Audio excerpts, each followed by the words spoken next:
জানালো আজিৰ ভিডিঅ'টোত ক্লাছ 10 ৰ যিসকল ষ্টুডেণ্ট আছে তোমালোকৰ বাবে বনাই আছো বা বেলেগ ষ্টুডেণ্টও চাব পাৰা কিন্তু মেইনলি ক্লাছ 10 ৰ ষ্টুডেণ্টৰ বাবে এই ভিডিঅ'টো ফ'কাছড হ'ব আজিৰ ভিডিঅ'টোত আমি পাঁচটা ষ্টেপ কম মই পাঁচটা এনেকুৱা ষ্টেপ কম যিকেইটা ক্লাছ 10 ৰ ষ্টুডেণ্টে মাষ্ট ফ'ল' কৰিবই লাগে পাঁচটা ষ্টেপ যদি তোমালোকে ভাল মাৰ্কছ এক্সামত পাব বিচাৰে HSLC নেক্সট ইয়াৰ তো পাঁচটা ষ্টেপ কি হয় গোটেই ভিডিঅ'টো লাষ্টলৈকে চাবা এটা এটাকৈ আমি ধুনীয়াকৈ বুজাই যাম ফাৰ্ষ্ট ষ্টেপটো হ'ল যিকোনো ষ্টুডেণ্টে হওক ষ্টাডি ৰেগুলাৰলি প্ৰত্যেক দিনাই তোমালোকে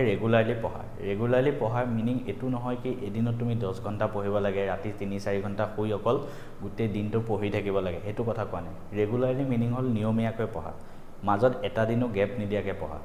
আজি বিহু হয় আজি পূজা হয় আজি খেল হয় আজি IPL হয় আজি ৱৰ্ল্ড কাপ ফাইনেল হয় সব বাদ দি তুমি ডেইলি অলপ হ'লেও পঢ়া ডেইলি পঢ়াৰ হেবিটটো ৰাখা জাষ্ট মই প্ৰত্যেকবাৰে ভিডিঅ'ত কওঁ মই নিজে যেতিয়া ষ্টুডেণ্ট আছিলোঁ ক্লাছ 10তে হওক বা 11-12তে হওক মই বিহু পূজা হওক বিহু দুমাহী হওক গৰু বিহু হওক মানুহ বিহু হওক প্ৰত্যেক দিনাই মই পঢ়িছিলোঁ 2-3 ঘণ্টা হ'লেও প্ৰত্যেক দিনাই পঢ়িছিলোঁ মানে ষ্টাডিৰ মাজত মই সেই গেপটো নিদিওঁ কেতিয়াও হয় 1 ঘণ্টাই পঢ়িব পাৰোঁ বা হয় 2 ঘণ্টাই পঢ়িব পাৰোঁ সেই দিনটোত স্পেচিয়েলি ফেষ্টিভেলৰ টাইমত কিন্তু মই ডেইলি পঢ়োঁ গতিকে তোমালোকে এই হেবিটটো বনাই ৰাখা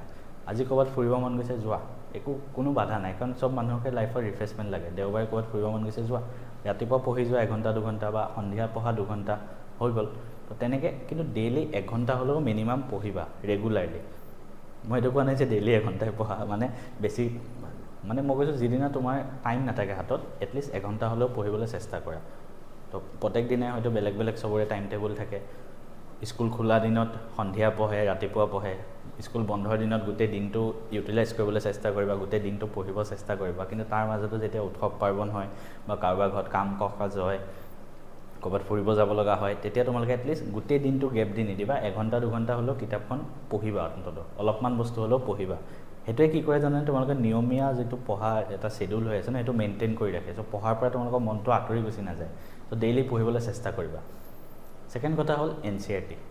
ক্লাছ 10 ৰ প্ৰত্যেকজন ষ্টুডেণ্টৰ কাৰণে NCERT খনে গীতা বাইবেল সব কুৰাণ সব NCERT খনে আমাৰ কাৰণে সব ক্লাছ 10 ৰ এজন ষ্টুডেণ্টৰ কাৰণে NCERT ইজ মোৰ দেন এনাফ মই এইটো কোৱা নাই ডাইৰেক্ট NCERT পৰা সেম টু সেম কুৱেশ্যন তুলি দিব কিন্তু গোটেই NCERT খন যদি তুমি বুজি পেলাই পঢ়া সব ছাবজেক্টৰে মেথছ ইংলিছ বাকি আছামিজ সোশ্যাল সায়েন্স সব ছাবজেক্টৰে গোটেই NCERT খন যদি তুমি ভালদৰে পঢ়ি পেলাই ধুনীয়াকৈ পঢ়া তাৰ পৰাই পৰীক্ষাত প্ৰশ্ন আহিব মানে সেই টপিকবিলাকৰ পৰা পৰীক্ষাত প্ৰশ্ন আহিব গতিকে NCERT এনাফ লাইন বাই লাইন সোশ্যাল সায়েন্স অসমীয়া ইংলিছ এইবোৰৰ ক্ষেত্ৰত লাইন বাই লাইন মুখস্থ NCERT মেথছৰ ক্ষেত্ৰত NCERT পুৰা ধুনীয়াকৈ এক্সাম্পল এক্সাৰচাইজ থিয়ৰী তাৰপিছত উপপাদ্য মেথছৰ NCERT এটা কুৱেশ্যন এটা ভিতৰৰ এক্সাম্পল এটা উপপাদ্য বাদ দিব নহ'ব ঠিক তেনেকৈ এডভান্স মেথছৰ ক্ষেত্ৰতো একেই কথাই খাটে ঠিক তেনেকৈ তোমালোকে সায়েন্সৰ ক্ষেত্ৰত গোটেই NCERT খন লাইন বাই লাইন পঢ়িবা লাইন বাই লাইন বুজিবা NCERT যিমানবিলাক ৰিয়েকশ্যন আছে যিমানবিলাক বায়'লজি ছবি আছে যিমানবিলাক ফিজিক্সৰ নিউমাৰিকেল আছে যিমানবিলাক ফিজিক্সৰ এক্সাম্পল আছে এটা বস্তু মনত ৰাখিবা এটা বস্তু কৰি যাবা ঠিক তেনেকৈ ইংলিছ আৰু অসমীয়া NCERT যিমান লাইন বাই লাইন বস্তু আছে সব মনত ৰাখিবা লাষ্টত চাবা NCERT পৰাই বেছিভাগ বস্তু আহে 5 নম্বৰ মান বাহিৰৰ পৰা আহিব কিন্তু টপিক সেই NCERT খিনিয়ে হ'ব যিখিনি ষ্টুডেণ্টে বুজি পেলাই NCERT খন কৰিব সেই এক্সট্ৰা 5 নম্বৰ ধুনীয়াকৈ কৰি আহিব পাৰিব সেকেন্ড পইণ্টটো সবৰে মনত থাকিব NCERT ইজ মোৰ দেন এনাফ থাৰ্ড পইণ্ট হ'ল MCQ প্ৰেক্টিছ ৰেগুলাৰলি কৰিব মানে MCQ প্ৰেক্টিছ কৰা এটা হেবিট বনাই লোৱা আমি সবেই জানো 4টা subject maths English social science আৰু সায়েন্স এই 4টা ছাবজেক্টত 45 মাৰ্কছ MCQ আহিব মানে আধা নম্বৰ MCQ আহিব গতিকে MCQ প্ৰেক্টিছ কৰা বহুত ইম্পৰ্টেণ্ট হয় তো তোমালোকে যিকোনো চেপ্টাৰে নপঢ়া কিয় তাৰ MCQ প্ৰেক্টিছ কৰা তোমালোকে MCQ বেংকখন কিনি ল'ব পাৰা হা RG পাব্লিকেশ্যনৰ এখন MCQ বেংক আছে সেইখন কিনি ল'ব পাৰা তাত MCQ বহুত পাবা তো তোমালোকে মেথছৰ এটা চেপ্টাৰ পঢ়িলা বা ইংলিছৰ এটা চেপ্টাৰ পঢ়িলা লগে লগে সেই MCQ বেংকত গৈ পেলাই সেই MCQ খিনি সলভ কৰা লগে লগে কাৰণ ইংলিছ সোশ্যাল সায়েন্সত MCQ সলভ কৰোঁতে বেছি টাইম নালাগে হৈ যাব কিন্তু সায়েন্স আৰু মেথছত স্পেচিয়েলি মেথছত MCQ খিনি সলভ কৰোঁতে বহুত টাইম গুচি যাব তো মেথছৰ MCQ সলভ কৰা তোমালোকে প্ৰেক্টিছ কৰা বাকি সাবজেক্ট কেইটাৰো কৰা কিন্তু মেথছৰ স্পেচিয়েলি কৰা কাৰণ টাইম গুচি যাব MCQ 1 নম্বৰে হয় কিন্তু 45টা থাকিব 45টা MCQ কাৰণে তুমি কৰি চাব লাগিব তো কিমান টাইম যাব তুমি নিজে চোৱা তো মেথছৰ কাৰণে স্পেচিয়েলি আৰু সায়েন্সৰ কাৰণে প্ৰেক্টিছ কৰা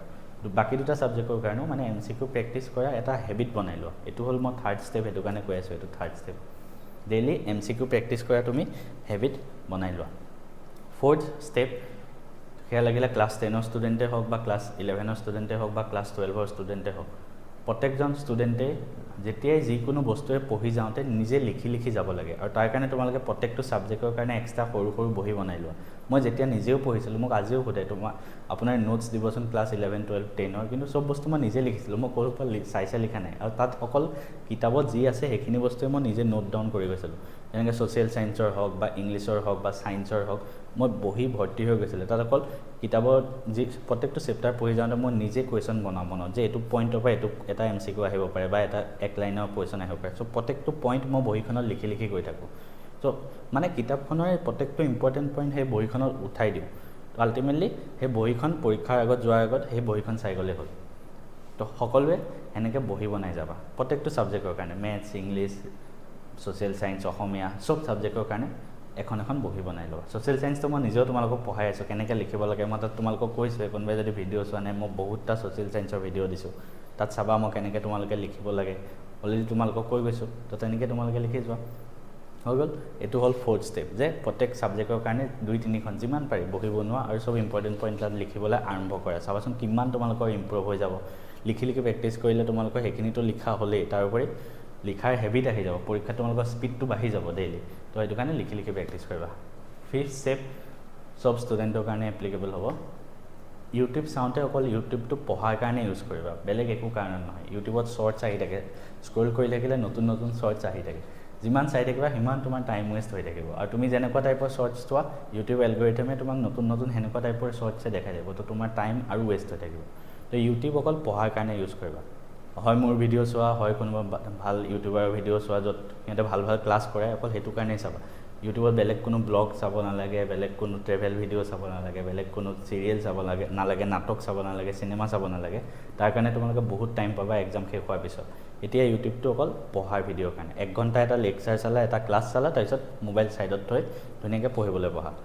ইউটিউবৰ পৰা যিটো বস্তু চোৱা সেইখিনি লাগিলে বহীত নোট কৰি গৈ থাকা, যাতে আকৌ এবাৰ গৈ সেই ভিডিঅ'টো চাবলৈ দৰকাৰ নাই।